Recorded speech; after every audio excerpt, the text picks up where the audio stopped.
Welcome everybody. Hey, I'm Cordelia Kate, and in the next 20 minutes, we're going to be building a brand voice prompt in Claude, not ChatGPT, that makes your AI sound like you actually wrote it. And you're going to walk away with a voice profile and a working prompt that you can drop into every single AI conversation you have, regardless of whether it's got a memory of what you and your business are and are about. You're going to be able to drop that voice prompt in with every single prompt that you use to get your AI outputs sounding more like you.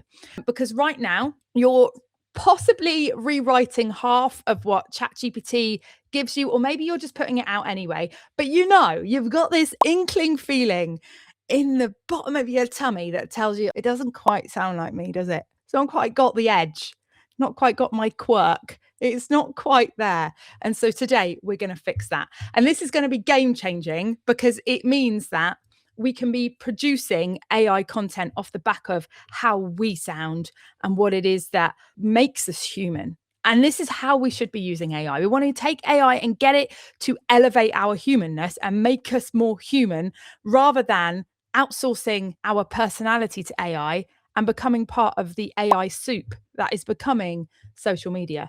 Here's the thing is that we're in the middle of the beginnings of the AI revolution, right? And everybody's using it to make their lives easier. We've got people that are replacing staff members, and there's this fear of, oh my God, I'm going to get replaced by AI. And it's valid. There is a whole conversation to be had on this topic. But where I see people going wrong with this is they are outsourcing to AI the human element, and they are turning themselves into AI slop by just basically getting AI to create content for you without adding in that human element. So what we're going to do is we're going to use AI to create all this amazing stuff for us, but we're going to give it a high quality human input so we get a human-like output that sounds like you, that feels like you. And if we can start reframing how we think about AI doing work for us, instead of it being it takes on jobs and it does work for us, it's helping us actually elevate the stuff we're doing. The things that you need to keep doing are things like this. Get on video, talk to your people. Record yourself, record your voice, have these human conversations with your audience, and then use AI to take that to the next level. And that is what I'm about. And that is what I am teaching you here, is a strategy for getting AI to take your humanness to the next level. But what AI will never be able to replicate fully and replace fully is you and your personality. And we need to always be feeding that into AI so that we get that out. And so what we want to do is get it to multiply your actual self rather than replace your actual self. But for today, what we're going to do is we're going to create a prompt that gets you producing content that sounds like you. So what we need is we're going to use Claude for this, the way that it kind of pushes back and strategizes with you, and the way that it actually doesn't blow like smoke up your ass. It tells you straight. It's like, this is a bad idea, Cordelia, don't do that. Or you're onto something. And that kind of guidance is actually really nice, rather than ChatGPT that just tells you everything you say is wonderful and you are amazing, and it just thinks that you are the most amazing person in the world, which is nice. It's validating, but it's frustrating when you're trying to create something that's good quality. So that's one reason why I like Claude, but also I'm getting much better outputs from it. So you can use a free Claude account. You don't have to get paid Claude for this to work. You can use ChatGPT. I've created these on ChatGPT, but my preference is Claude. I think you're going to get a much better output with Claude. And just to kind of show you the difference, I'm going to share my screen and let's just have a look at, okay. So here is ChatGPT, and I've specifically done this in incognito mode so that we are logged out of any memory and it just is fresh and also as basic as possible. And this is the kind of prompt you might put into ChatGPT when you want to create some content. Hopefully you're using a bit more of a sophisticated prompt than this, but won't blame you. We've all been there. And as you can see, this is the output. Now, what's wrong with this output? Let's have a look. If you're a small business owner, your email list isn't just a marketing tool. Okay, here's problem number one.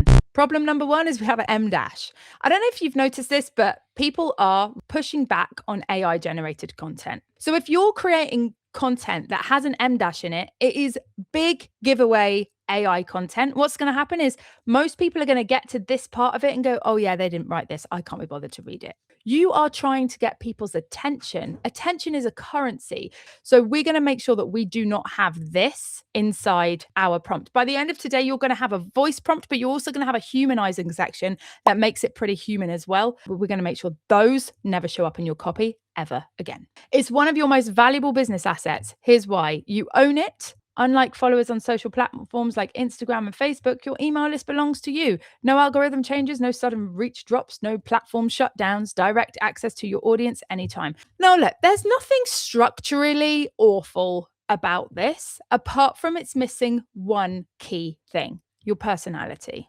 Anybody can produce this. Anybody can. And it's getting easier and easier and easier. Like, someone could come onto social media and start going, right, I'm going to position myself as a business coach. I'm going to help people build email lists and help people get sales and da. And they could just get ChatGPT to create all the content. But they will be exactly the same as everybody else on the internet doing exactly the same thing, which means that the competition is going to be really, really high, because you've got to also compete with all this other AI generated content. And there is so much AI generated content everywhere that it's very, very difficult to cut through the noise. But that means it's a really good opportunity for you guys. It's because whilst loads of people are just using prompts like that on ChatGPT to get less than mediocre outputs, technically speaking, it's teaching the right message. It's explaining the right things. It's got the right information, and it's a structural way that is able to be absorbed well, and it's not bad. But the thing that it's missing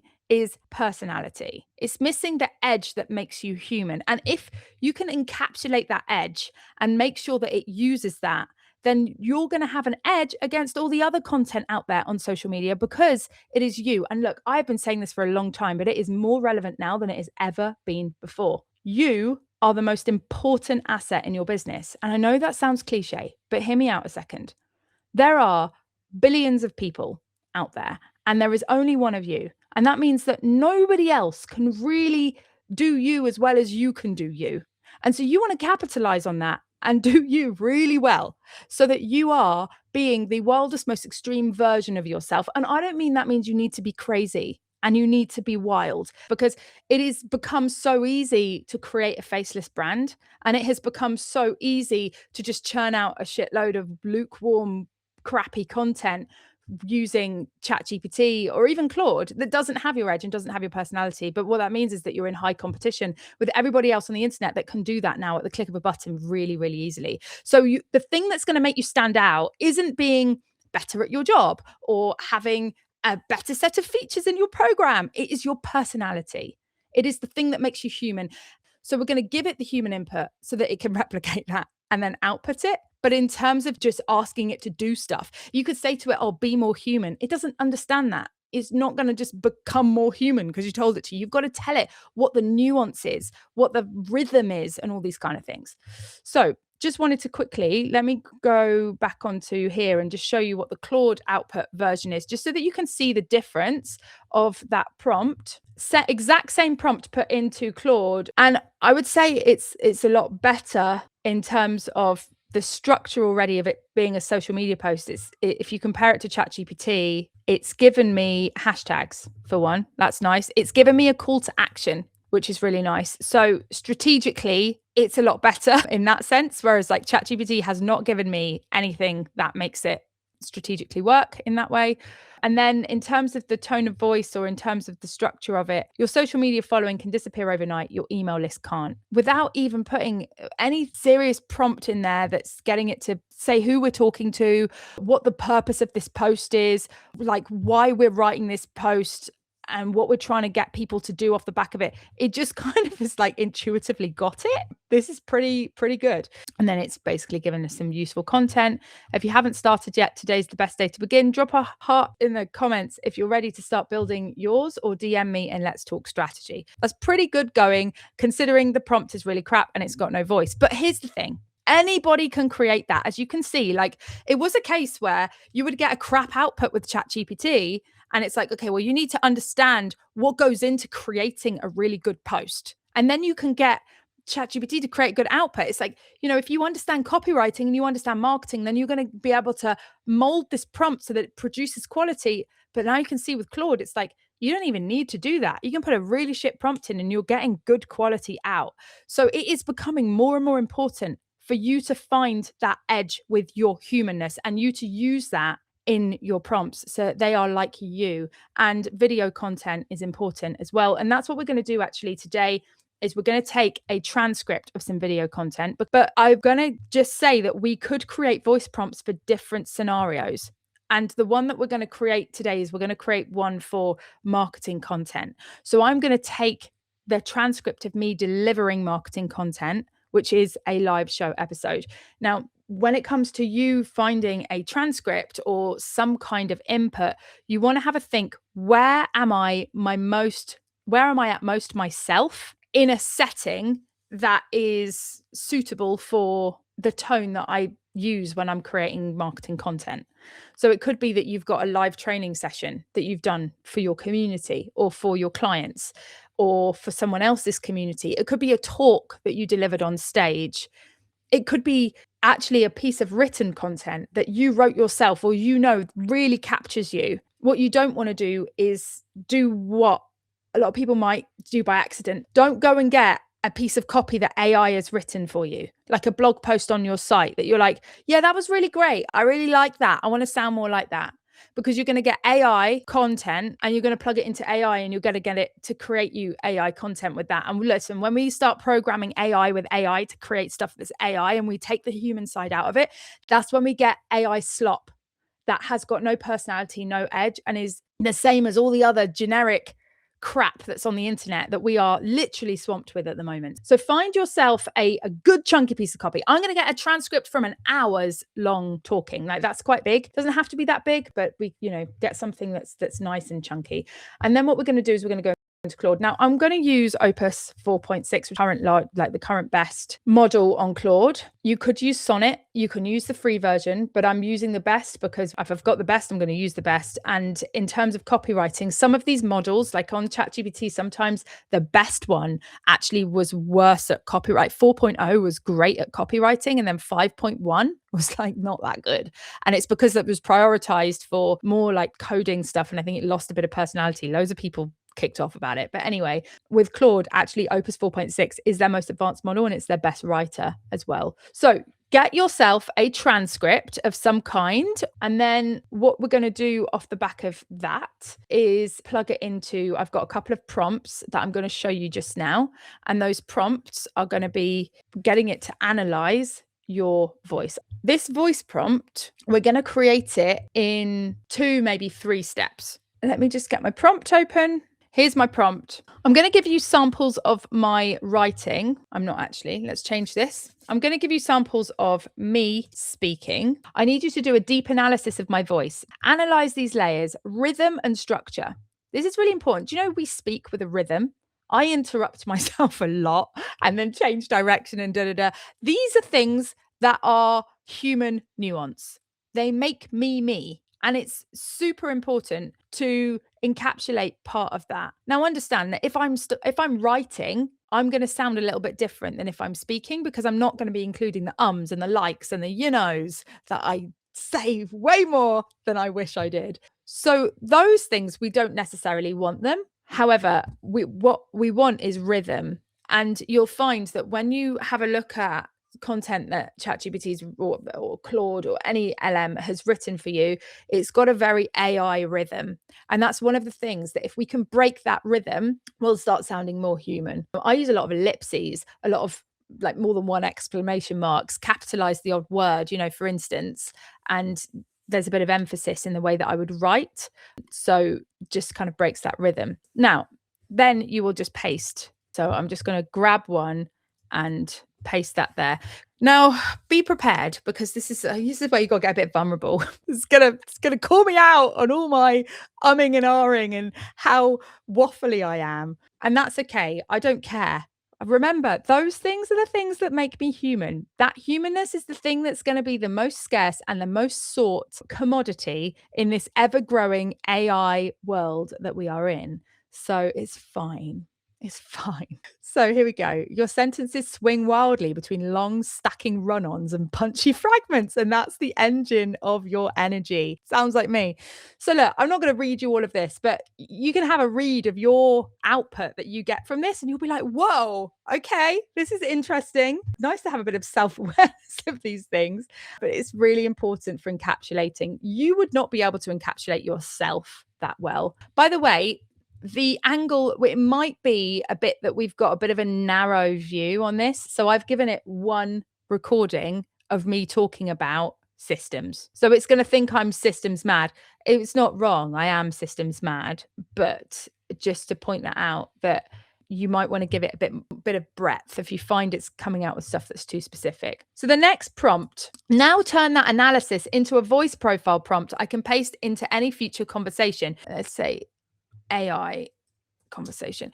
And that is now going to give me my prompt. And then we're going to be able to test it basically and see if it worked. Now I have also got a humanizing element. Let me grab you my voice prompt that I'm using at the moment. It's a bit smaller than, this is kind of a generic thing. There is here, speak like a human. This is step 3. This speak like a human is a generic humanizer that I've been using for my blog post, which is really, really lovely because it makes sure that that sentence structure is broken up and that you're not being too AI generic. It may not necessarily be needed because this voice prompt is so large that it may already have these things in here. But the third prompt is just to run it through this. Is there anything from the following humanizer prompt that would be good to add in? One thing that I would specifically add in, there is something that AI does all the flipping time and it drives me mad. It's just obvious that something's been written with AI when it's got this in it. You know, when it says, I'm not talking this, I'm not talking that, I'm talking this. It's so annoying. I've been told it's a staccato sentence structure, but it's also a negation pivot construction. It's not about X, it's about Y. It drives me mad. AI does this with every output. And if someone is used to seeing AI and they understand AI, if your audience are business owners and they're using AI, man, they're going to sniff it out. They're going to sniff it out fast, just as fast as an M dash. So I'm including this as well. Never use that. And so it may not have picked that up because it's taking it from my, I'm just having a look at these never uses. It hasn't got that there, but it's taken this from my voice. It's not taken this from, so I think it's important to add in this humanizing layer. So is there anything from the following humanizer prompts that would be good to add into this? I specifically want you to make sure I'm just going to copy that, negation pivot constructions always avoided. And then we'll just basically add in that humanizer layer and it's saying, yes, it thinks it should do that. The negation pivot ban is important, but needs nuance for your voice. I'm not going to spend too much time like poring over this. I think you could spend a bit of time doing that, but we'll say, great, update the prompt. And then it's going to do that. So let's just grab an example social post. So we're going to say, write a social post about why email list building still matters in 2026. And we're in Claude. So we might just go, let's create a new chat. I'm in a test account, as you can see. Let's paste that in there using my voice profile below. And so this will be inserted into anything that you're doing. Now, look, you could actually do this in a few steps. And I find that when we do things in a few steps, we actually get a better output. So if you asked it to create the structure of copy, then write the copy, and then you put it through your voice profile, that would be 3 steps. And you'd probably get a much better output than trying to get it to do everything in one go. For the purpose of time, and just to make this easy, I'm going to show you the simplified way. And then you might even go structure, substance, voice, SEO, HTML, you know, if you're doing a blog post. But for the purpose of this, let's grab the Cordelia Kate voice profile and let's see what it does. I can just press copy at the bottom. There we go. Copy. I love that Claude doesn't give you all the wraparound crap as well. Like, that's a great idea. This is what ChatGPT does. It goes, that's a great idea. Oh my God, you're so amazing. I'm going to create your voice profile for you now. Just realized as well that, anyway. So we're going to post that in and let's see. Does it feel like me? Okay. So I want to talk to you about email lists because I feel like every few months someone posts something that's basically email is dead, stop bothering. And then I just, no, it's not. It does actually sound like me. So that's funny. And this is another example as to why we want to break things into steps, because what we've got here is we've got a post that is focused on sounding rambly like me. Whereas what would be better is if we've got a post that's been structured well. So let's do this again without the voice prompt. And then we're going to use the voice prompt as a step 2. I'm just going to grab it from my last copied things. Oh, pasted it twice. Okay, so you see what we've got here is we've got it's prioritizing the fact that this is a social post. And so it started with a relate statement rather than started with trying to be my voice, which is what the previous one did. Everyone's chasing followers, algorithms change overnight, platforms die. Your email list, that's yours. This is a really good, it's the same structure as we got before in the example, but it's a really good structure for a post. It's prioritizing the fact that this is a post rather than prioritizing that this is me speaking. So with language models, when you ask for edits, it generally doesn't restructure the post. It just edits the words on it. A bit like, let's say it created a dress and then you go, oh, edit it so it looks more chic. It's just going to change the color of the dress. It's not going to change the shape of the dress, right? So it doesn't change the shape of the copy. It just changes the dressing of the copy, if that makes sense. And so it should, the LinkedIn version, any specific angle or personal experience you want woven in, to keep it general, right? Okay, so I know everyone's obsessed with follow accounts and going viral and all of that. And look, I get it. It's exciting when a post takes off and the numbers go up and you feel like the algorithm is finally on your side, and then it isn't, right? It sounds so much more like me. Now, what I might do is try a few posts and then go back to Claude and say, look, this is great, but it's a bit over the top. Starting posts with okay and then adding in right. It's how I speak, but it's not how I write. I write with a little bit more grammatical correctness, but I want it to still have the edge of my personality. And I'm back and forth testing it and tweaking it and testing it and tweaking it until I've got something that sounds just like me. And that is how you create your voice prompt. And essentially, what you can then do is run everything that you create on social media through that, so that when you are putting out a post, it is a post that's come from you, that your people feel like it's something that you have said. And that is really, really important because honestly, we are swamped with the generic AI slop right now, and everyone is getting sick of it. And that doesn't mean you should stop using AI. Like, we are not going back and getting chalk and chalkboards and putting signs outside. Okay, that's not going to happen. You can't put it back in the box. Like, use it. It's there. These tools are there to use, and everyone else is using them. And if you don't use them, you are going to be left behind. But use them smartly. Use them in a way that elevates your humanness. Encapsulate that. And if you aren't doing anything that is video that you can get transcripts from, that needs to be your priority. Prioritize elevating your human content with AI. That is all from me. I hope that has been helpful. Let me know in the comments if you have any questions. I would love to answer them, and go enjoy creating your voice prompt. But that's all from me. My name is Cordelia Kate. This is the Marketing Strategy Show. It's been awesome to have you here, and I will see you next Tuesday. Have a bloody wonderful one, guys. And yeah, speak soon. Bye.